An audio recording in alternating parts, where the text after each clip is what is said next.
Assalamualaikum students, I hope everyone is fine and doing well. This is basically a demonstration video for learning LMS. जिन बच्चों को LMS सीखने में समझने में मसला हो रहा है, उनको मुश्किल पेश आ रही है, तो I am basically making this video for them to understand how to use LMS.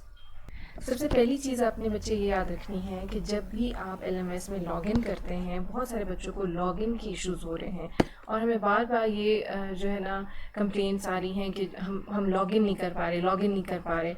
उसका सबसे आसान तरीका और सबसे सही तरीका ये है कि जो आपको लॉगिन के लिए यूज़र आईडीज़ और पासवर्ड दिए गए हैं, आपने उनको एज़ इट इज़ जिस तरह से वो लिखे हैं बिल्कुल वैसे के वैसे आपने उनको एंटर करना है। पासवर्ड्स और यूज़र नेम्स केस सेंसिटिव होते हैं, यानी अगर कोई भी लेटर आपको कैपिटल लेटर्स में लिखा हुआ नज़र आ रहा है तो आपने उसको as it is capital letters में लिखना है। अगर वो स्मॉल में नज़र आ रहा है तो आपको स्मॉल लेटर्स में उसको लिखना है। इसके साथ साथ कभी स्टूडेंट्स ऐसा करते हैं कि वो जो उनके पास मैसेज आया होता है उसी मैसेज में से कॉपी पेस्ट करके यूज़र आईडी और पासवर्ड्स लिख देते हैं या पेस्ट कर देते हैं। तो उसमें आपने इस बात का ख्याल रखना है कि जो सिलेक्शन आपने की है वो जो आपको यूज़र आईडीज़ और पासवर्ड्स के लेटर्स हैं वो सिलेक्शन उनसे ज़्यादा नहीं होनी चाहिए। इसका मतलब ये है कि जब आप सेलेक्ट करें टेक्स्ट, तो अगर आप थोड़ा सा भी अपने माउस को आगे मूव कर देते हैं तो जो स्पेस वहाँ दिया गया है वो भी सेलेक्ट होकर आप सेलेक्ट करके पेस्ट कर देते हैं, जिसकी वजह से ये होता है कि वो स्पेस जो है ना वो as a wrong entry consider किया जा रहा होता है और बार बार आपको ये मैसेज दे रहा होता है कि आपका यूज़र नेम और पासवर्ड इनकरेक्ट है। तो आपने इन दोनों बातों का ख्याल रखना है। आपका यूज़र नेम और पासवर्ड्स बिल्कुल ठीक ठाक चलेंगे और आप आराम से लॉगिन कर सकेंगे। अच्छा, अब आते हैं जी लॉगिन के मसले के बाद मेन LMS की स्क्रीन पे। अब जब आप लॉगिन करते हैं तो आपको ये स्क्रीन नज़र आ रही होती है, ठीक है। यहाँ पे बहुत सारे बच्चे परेशान होते हैं कि जी हमें साइट कैसे मिलेगी या हमें कहीं साइट्स नज़र नहीं आ रही, कौन साइट्स कहाँ बनी हुई हैं एंड ऑल दैट, ठीक है। Site basically means a subject. तो अगर आप for example introduction to mathematics पढ़ रहे हैं तो इंट्रोडक्शन टू मैथमेटिक्स एक सब्जेक्ट है जिसकी अलग से एक साइट डिज़ाइन की जाएगी जो टीचर करेगा, ठीक है। वो ऑलरेडी बन चुकी होती है। अगर आपको यहाँ वो कहीं पर भी नज़र नहीं आ रही तो आप डायरेक्टली साइट्स को क्लिक करते हैं। यहाँ पे जितनी भी साइट्स बन चुकी होती हैं वो आपको नज़र आती हैं। लेट्स सपोज अब आप हमारे पास इस वक्त एक साइट क्रिएटेड है जो मैंने इस एक आईडी के लिए क्रिएट की है, ठीक है। इस साइट में जाके हम ये देखेंगे कि LMS की कौन कौन से फंक्शंस हैं और उनको किस किस तरह से इस्तेमाल करना है, ठीक है। सबसे पहला फंक्शन, सबसे इम्पॉर्टेंट बात है वो हम पहले डिस्कस कर लेते हैं, जिसके लिए मैंने ये वीडियो बनाई है। That is basically how to attempt tests and quizzes, ठीक है। टेस्ट्स एंड क्विजेस को अटेम्प्ट करने के लिए आपने इस साइड वाले मेन्यू में टेस्ट एंड क्विजेस को सेलेक्ट कर लेना है, ठीक है। सेलेक्ट करने के बाद वो यूँ ब्लू हो जाएगा। अब यहाँ पे आप आएंगे तो अब आपके पास ये आपको नज़र आ रहा है टेक एन असेसमेंट, ठीक है। नीचे आपको क्विज 1 लिखा हुआ नज़र आ रहा है। टाइम लिमिट इसकी 10 मिनट्स है और ये इसका ड्यू डेट और टाइम आपको नज़र आ रहा है, ठीक है। इस डेट एंड टाइम के बाद which is exactly 8 minutes from now ये क्विज क्लोज हो जाएगा। उसके बाद आप इसको अटैम्प्ट नहीं कर सकते। आमतौर पे क्विजेस इसी तरह से दिए जाते हैं, उसका एक स्टार्टिंग टाइम होता है और एक एंडिंग टाइम होता है depending upon the length of the assessment, ठीक है। जितना वो मुश्किल, जितना वो लेंथी है उसके हिसाब से टीचर्स उसकी टाइमिंग कम या ज़्यादा कर सकती हैं। तो अगर आप क्विज को क्लिक करते हैं तो अब ये ओपन हो जाएगा, ठीक है। यहाँ पे इसको अच्छी तरह पढ़ लें। This assessment is due Sunday 2020 July 26 12:20 AM, ठीक है। Once you click begin assessment you will have 10 minutes or until Sunday, the time whichever is shorter to complete this assessment, it will be submitted at this time regardless of whether you have answered all the questions. Simple सादा ज़बान में वो ये कहना चाह रहे हैं कि जैसे ही आप बिगिन असेसमेंट पे क्लिक करते हैं यहाँ पे आपका टेस्ट या क्विज स्टार्ट हो जाएगा, ठीक है। और जितना टाइम उन्होंने बताया है इतने ही टाइम तक आप उसको अटैम्प्ट कर सकते हैं, चाहे आप सारे सवाल अटैम्प्ट कर लें या अभी तक वो आपने मुकम्मल तौर पे देखा भी ना हो और अटैम्प्ट भी ना किया हो, ठीक है। वो खुद ब खुद ऑटोमेटिकली बंद हो जाएगा। This assessment is linear, which means you will see questions one at a time and you will not be able to go back to a previous question after clicking next. इस assessment को specifically मैंने इस तरह से design किया है कि जैसे जैसे आप नेक्स्ट का बटन दबाते जाएंगे आप आगे वाले सवाल पे जाते जाएंगे। आप दोबारा पीछे वाले सवाल को अटेम्प्ट नहीं कर सकते, ना आप उसे देख सकते हैं, ठीक है। You can submit this assessment 1 time, ठीक। ये भी मैंने इसके अंदर एक चीज़ रखी है कि आप इसको सिर्फ एक ही दफ़ा अटेम्प्ट कर सकते हैं। ये नहीं कि एक दफ़ा आप सारे सवाल देख लें फिर बंद कर लें फिर दोबारा दोबारा से आप उसको खोलें और उसके बाद दोबारा से आप उसको अटैम्प्ट करें, नहीं जी, ऐसा बिल्कुल नहीं होगा, ठीक है।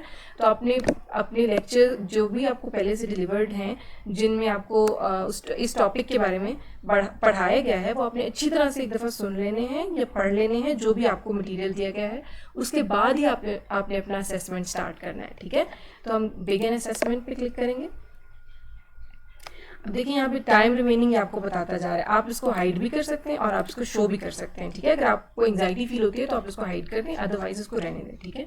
अब क्वेश्चन नंबर 1 ऑफ 4 का मतलब है कि आपके पास टोटल 4 सवाल हैं, उसमें से ये पहला सवाल है और इसका 1 पॉइंट है।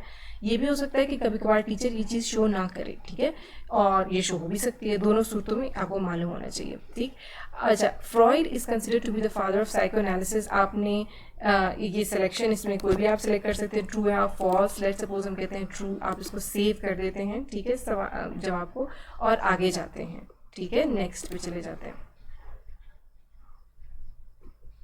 अमंग द फॉलोइंग, ओके, अच्छा, among the following who is a psychologist, ठीक है। अब आप इसमें से एक सेलेक्ट करके सेव करके फिर नेक्स्ट पे चले जाते हैं। उसके बाद आपको, अब देखिए मैंने जितने भी सवाल क्रिएट किए हैं इसमें, वो मैंने इस तरह से बनाए हैं ताकि आपको सवालों का फॉर्मेट समझ आए, ठीक है। अब देखिए पहले वाले सवाल, जो फर्स्ट वाला सवाल था हमारे पास ट्रू एंड फॉल्स था, सेकंड वाला सवाल हमारे पास मल्टीपल चॉइस था, थर्ड वाला सवाल फिल इन द ब्लैंक्स है, ठीक है। लेट्स सपोज अब ये रिक्वायर करता है कि आप इसमें लिखें, so roses are red, violets are blue, ठीक है। हम इसको सेव करेंगे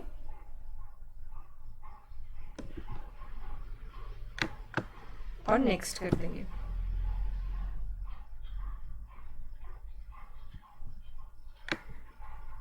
ओके, सो अब जो आपके पास ये नेक्स्ट ये ऐसे टाइप क्वेश्चन है, so what is the most influential intellectual movement in psychology in the first half of the 20th century. आपका जो भी सवाल, आप जो भी जवाब लिखना चाहते हैं आप यहाँ पे लिखेंगे, ठीक है।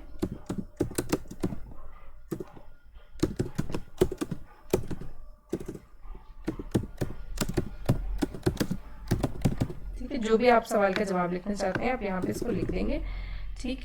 आप इसको सेव करेंगे,